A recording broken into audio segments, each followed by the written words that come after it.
Olá pessoal, sou o professor Gustavo Reck e essa é a nossa aula 2 do nosso curso de resolução de questões para a OAB. Nós já vamos seguir de onde paramos, nós estamos chegando lá na questão de número 13 do nosso materialzinho, então vamos sabendo que, por disposição constitucional expressa, em regra, os princípios tributários e as limitações ao poder de tributar não se aplicam de forma idêntica a todas as espécies tributárias, assinale a opção correta a respeito da aplicação desses institutos. Letra A.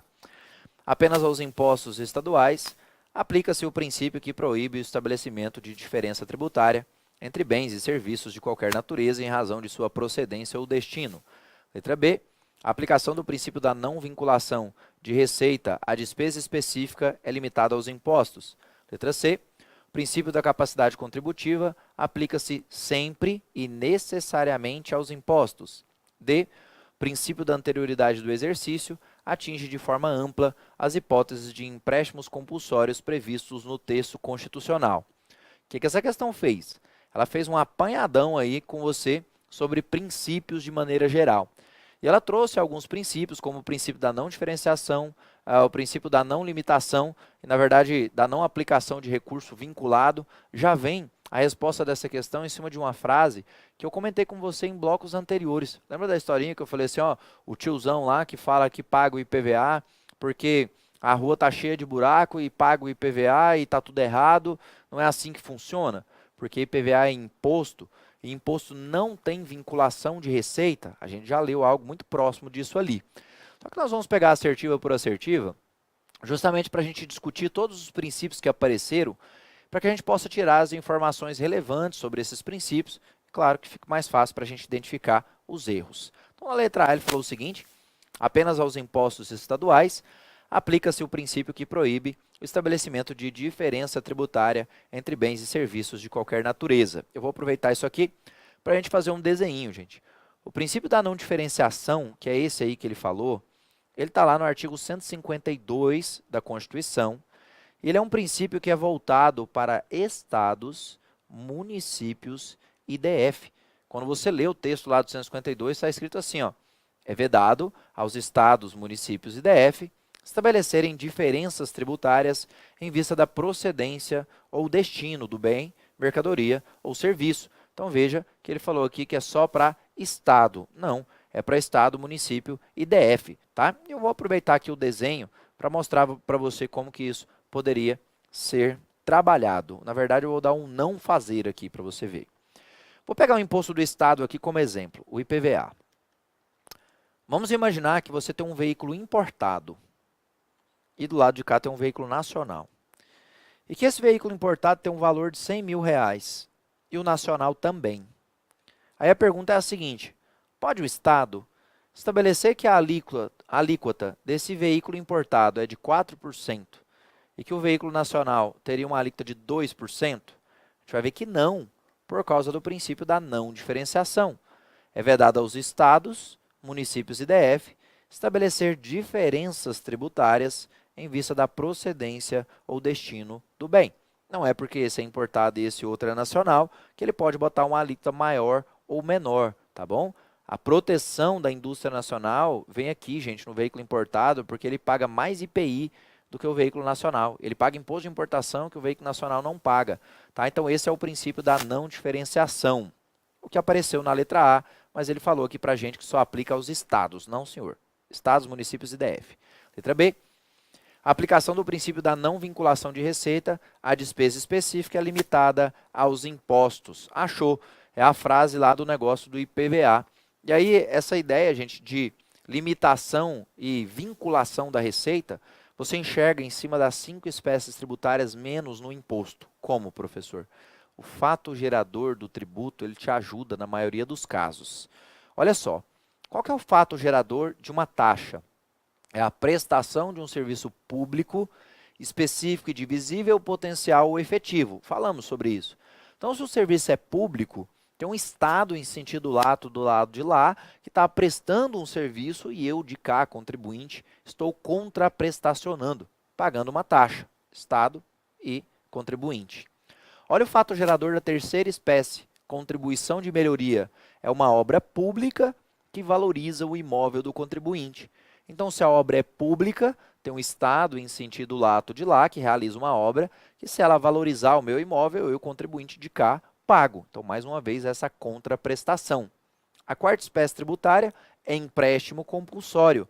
É empréstimo, tem que devolver, é compulsório, você não escolhe se vai pagar ou não, mas ele só pode ser cobrado em 3 situações: calamidade pública, guerra externa ou sua iminência, investimento público de caráter urgente, relevante e interesse nacional. É só você pegar o artigo 148 da Constituição. Tranquilo? Traz essas informações importantes para nós. Então, 148 da Constituição. Parágrafo único desse 148, ele diz para a gente que o empréstimo compulsório ele é vinculado à despesa que o fundamentou. O que quer dizer? Se criar um empréstimo compulsório, gente, para calamidade pública, só pode usar a grana que ele pegar emprestado para calamidade pública. Se ele criar um empréstimo compulsório para investimento público de caráter urgente, ele só pode utilizar o recurso ali, tá bom? Então, mais uma vez, temos ali uma vinculação da Receita. E a quinta espécie tributária, as contribuições especiais, essas são as clássicas, que têm vinculação de receita. Se dividem em 3: sociais, interventivas e profissionais. Sociais, relacionadas com a parte social previdenciária, PIS, COFINS, contribuição social sobre o lucro líquido. Se a gente paga isso, é só para a parte social previdenciária que pode utilizar o recurso. A interventiva, teve uma greve há um tempo para trás aí, alguns meses atrás, em cima da CID combustível. Essa CID combustível foi aumentada lá no final do ano passado, aí teve aquela greve dos caminhoneiros. Aí o caminhoneiro estava brigando que a gasolina estava muito alta, foi por causa dessa CID combustível. Ela é de intervenção no domínio econômico dos combustíveis, só pode usar a grana ali. E a profissional a gente conhece pelas anuidades. A pessoa que se inscreve em um conselho de fiscalização profissional, CRC, CRM, Cresce, CREA. A pessoa que se inscreve no Cresce, por exemplo, vai pagar a anuidade. E aí o conselho de fiscalização só pode utilizar o recurso para fiscalizar a profissão dele. Então ali tem vinculação de receita. O único que não vincula é o imposto. O ente tributante ele usa o recurso do imposto aonde ele quiser, tá bom? Então letra B. Olha a C. O princípio da capacidade contributiva aplica-se sempre necessariamente aos impostos, cuidado com sempre, nunca, jamais. Mas aí a dinâmica é a seguinte: o 145, parágrafo 1º da Constituição, traz um conceito desse princípio da capacidade contributiva. Cuidado com isso, gente, porque está escrito assim, ó: sempre que possível, os impostos serão graduados segundo a capacidade econômica do contribuinte. E aí, o prof fica comentando na sua cabeça que imposto é imposto, taxa é taxa, contribuição é contribuição, e é assim mesmo. Em 99% dos casos, isso mais te ajuda do que qualquer outra coisa. Só que aqui tem o STJ e o STF no meio do caminho. Eles já pacificaram o entendimento, estendendo a aplicação do princípio da capacidade contributiva a outras espécies tributárias. Então, a OAB costuma entregar isso no texto. Segundo o STF, isso aqui só vale para imposto. Segundo o STF, vale também para outras espécies, como taxas e contribuições. Essa questão não direcionou, mas se cobrar dessa maneira, fique esperto. Até porque tinha uma outra bem certa ali atrás, né? Essa aqui, de forma alguma, está errada. Mas é a jurisprudência do STJ, dos tribunais superiores, que estenderam essa aplicação da capacidade contributiva também a outras espécies. E a D. O princípio da anterioridade de exercício atinge de forma ampla as hipóteses de empréstimos compulsórios previstos no texto constitucional. Empréstimo compulsório, eu acabei de verbalizar para você, gente, ele vai incidir sobre calamidade pública, ele pode ser cobrado sobre guerra externa ou sua iminência, e ele pode ser cobrado sobre investimento público de caráter urgente.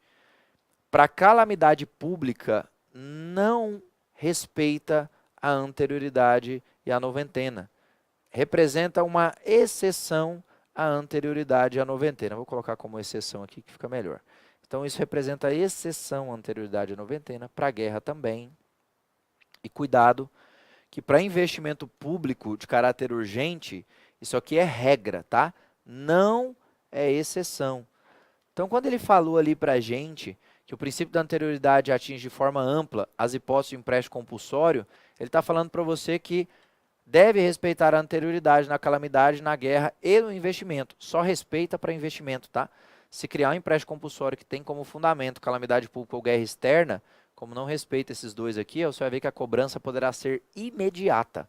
Teve calamidade, criou um empréstimo compulsório, imediatamente você já começa a pagar isso aí, tá? Só depende de uma lei. Nesse caso, não esquece, né? A lei é complementar, porque a gente está falando de empréstimo compulsório. Então, letra B, aí a nossa resposta correta. Próxima. Ricardo, com 15 anos de idade, traficou entorpecentes por 3 meses, obtendo uma renda de R$ 20.000. Começou bem o rapaz aí. Informado pela autoridade competente, um auditor da Receita efetuou o lançamento contra o menor. Tendo como referência essa situação hipotética, assinale a opção correta. Antes mesmo de eu ir para as assertivas, eu vou mostrar aqui para você qual que é o dualismo de informações que essa questão traz. Ela trouxe duas informações, gente. Uma tributação em cima de uma atividade ilícita e uma pessoa que é menor de idade. Nós temos um paralelo aqui de capacidade civil versus capacidade tributária passiva. A gente já falou da ativa, hein? Agora estamos na passiva. Você vai olhar o artigo 126.1 do CTN. Do outro lado, nós temos um princípio, que é o princípio do non-olet, princípio do non-olé. Esse está no 118, combinado com, olha ele aí, com esse mesmo artigo que eu acabei de colocar para você, que é o 126. Então, combinado com o 126, inciso 1 do CTN, aqui nesse caso, tá? Então, é o seguinte, vamos começar de cá. No direito tributário, gente, fique esperto, porque a capacidade civil, ela não guarda relação com a capacidade tributária passiva. O que isso quer dizer? Quando você está lá dentro do direito civil, você já sabe que um absolutamente incapaz, um relativamente incapaz, artigo 3º e artigo 4º do Código Civil, eles não podem realizar, por exemplo, plenamente os atos da vida civil. Ele não pode, por exemplo, assinar um contrato de compra e venda. Ele não pode fazer um negócio jurídico sem a adequada representação. Aí a prova puxa, faz isso que fez, ela puxa essa questão para dentro do direito tributário e pergunta para você, olha, eu tenho um menor de idade aqui, hein? Eu tenho um recém-nascido. O recém-nascido pode ser tributado, o menor de idade pode ser tributado naturalmente. A capacidade tributária passiva, poder ser contribuinte, ela independe da capacidade civil das pessoas naturais. Então não interessa se o cara é maior, se ele é menor, se ele é capaz, se ele é incapaz, se ele tem discernimento mental incompleto, se ele é um ébrio habitual, ele vai ser sujeito, pode ser sujeito passivo tranquilamente dentro do direito tributário, tá? Aí o caso é clássico, porque senão seria muito fácil, né, gente? Você vai lá e compra um imóvel, aí um imóvel urbano você paga IPTU.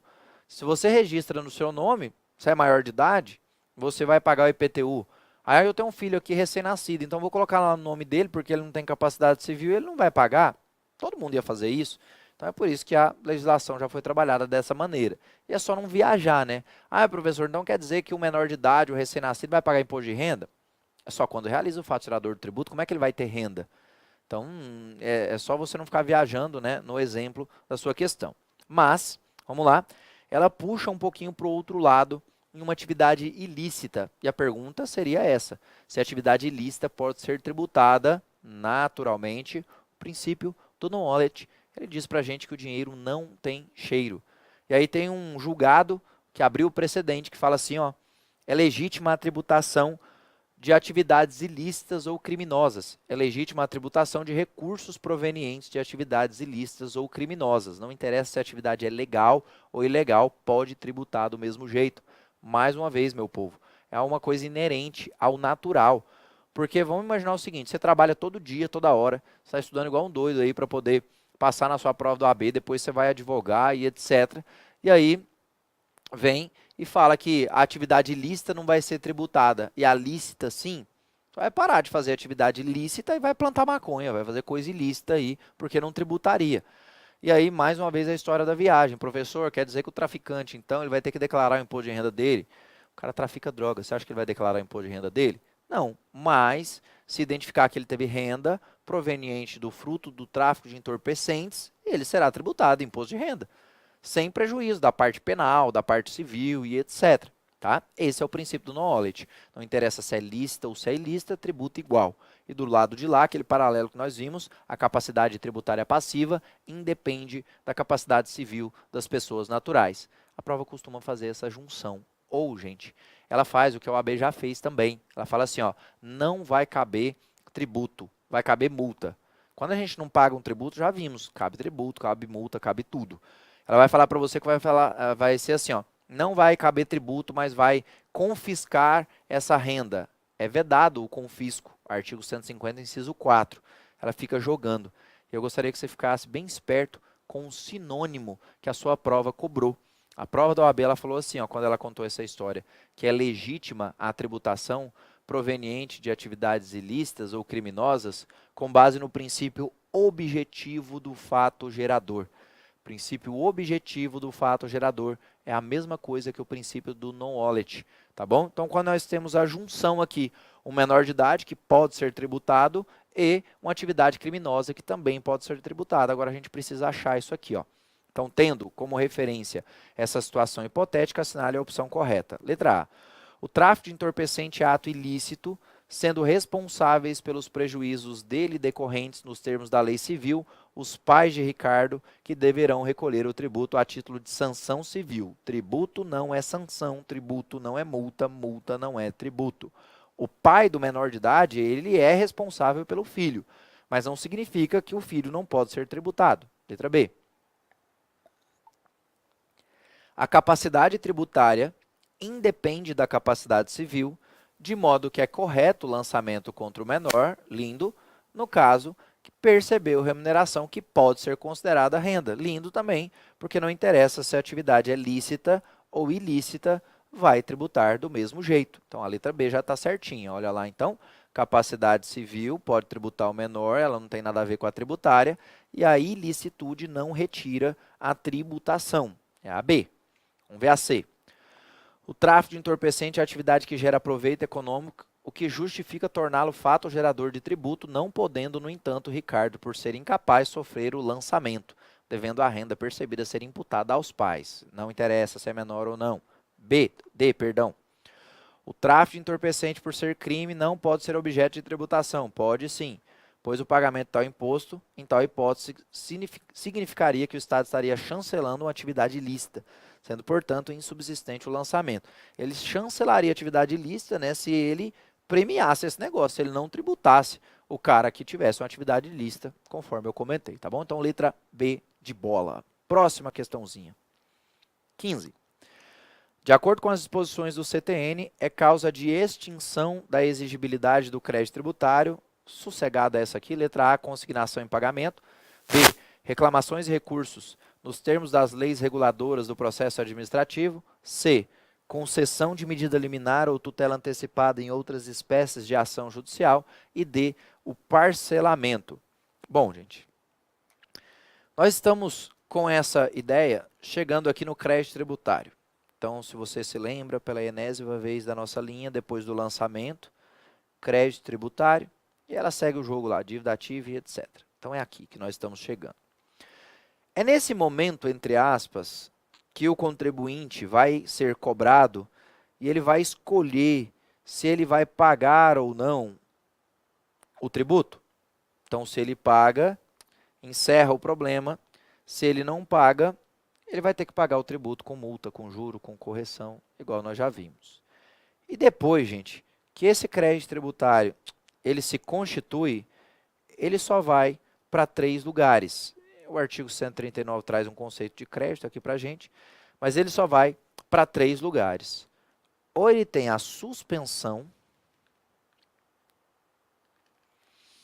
ou ele tem a extinção, ou a exclusão. A suspensão está no artigo 151 do CTN, a extinção no 156 e a exclusão no 175. Bom, gente, eu costumo começar essa conversa fazendo uma conta para você, falando que aqui a gente tem um problema, que a conta é a seguinte: são 6 causas, amarelo, não tem nada não, 6 causas de suspensão, 11 de extinção e 2 de exclusão. Até é bom que veio amarelo aqui, porque a gente não precisa dessa conta. Eu não quero te apavorar. Professor, eu tenho que fazer conta, pelo amor de Deus. Não, sossega. Então, são 19 causas diferentes relacionadas com esse crédito.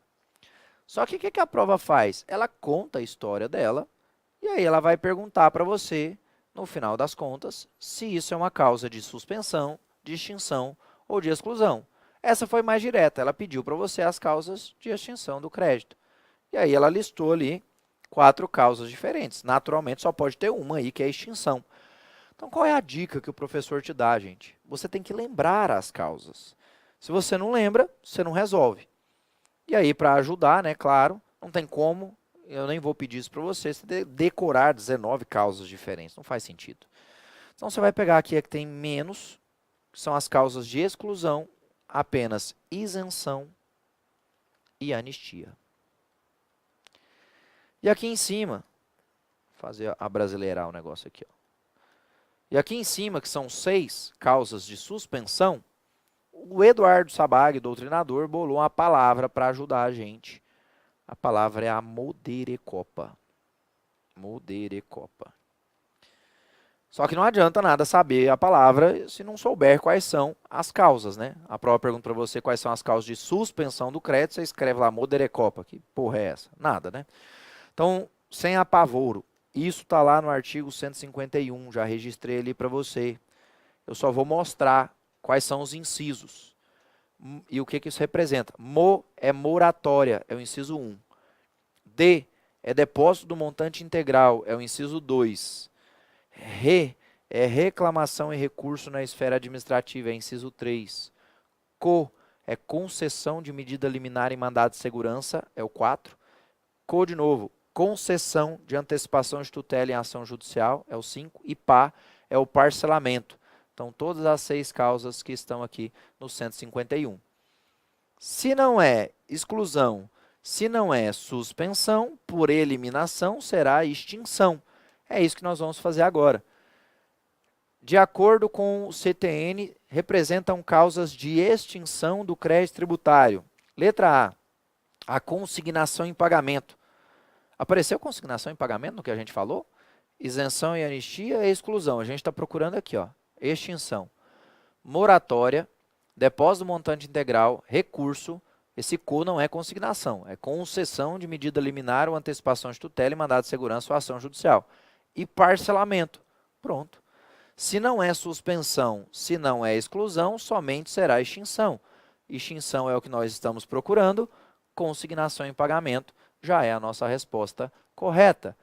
Vamos achar as outras, ó. Letra B. Reclamações e recursos nos termos das leis reguladoras do processo administrativo. É o inciso 3 aqui, ó, é o RE. Letra C. Concessão de medida liminar ou tutela antecipada em outras espécies de ação judicial. É o CO aqui, ó, 4 e 5. E 6, ou 6. Parcelamento, letra D, já entreguei, né? É o inciso 6, parcelamento. Então, veja, suspensão, suspensão, suspensão. A única que ficou fora aí foi a consignação em pagamento. Causa de extinção. É assim que você vai fazer, é assim que você vai trabalhar. Um critério de eliminação, tá bom? A OAB, gente, ela gosta muito dessa ideia, dessa distribuição. Ela já contou a história, é o seguinte, olha, o fulano deixou de pagar um tributo e foi lá e sofreu um auto de infração. E aí ele apresentou uma impugnação ao auto de infração. Impugnação ao auto de infração é o recurso da esfera administrativa.